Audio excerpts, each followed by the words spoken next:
নমস্কার বন্ধুরা, আপনারা জানেন যে আজলান শাহ হকি একটি অত্যন্ত গুরুত্বপূর্ণ টুর্নামেন্ট।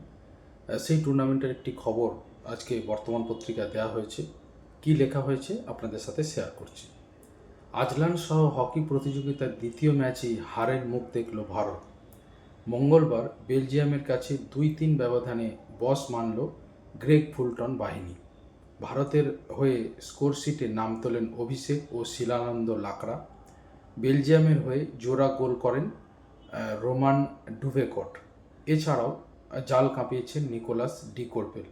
বুধবার ভারতের সামনে মালয়েশিয়া। তো আমার এই ভিডিওটা দেওয়ার উদ্দেশ্য, আপনারা জানেন যে আজলান শাহ হকি কিন্তু একটি গুরুত্বপূর্ণ টুর্নামেন্ট, হকির সাথে জড়িত। তো এই ধরনের প্রশ্ন আসতেই পারে আসন্ন গ্রুপ সি গ্রুপ ডি পরীক্ষায় স্কুল সার্ভিস কমিশনে, যেখানে হয়তো বলবে যে আজলান শাহ ট্রফি কোন খেলার সাথে যুক্ত। তো তখন উত্তর হবে হকি। তো কারেন্ট অ্যাফেয়ার্সের খবর দেওয়ার জন্যই আমার এই ভিডিও। যেহেতু এই মুহূর্তে আজলান শাহ হকি টুর্নামেন্ট হচ্ছে, আজলান শাহ কাপ হচ্ছে, তো আজলান শাহ কাপ কিন্তু হকির সাথে জড়িত। ধন্যবাদ।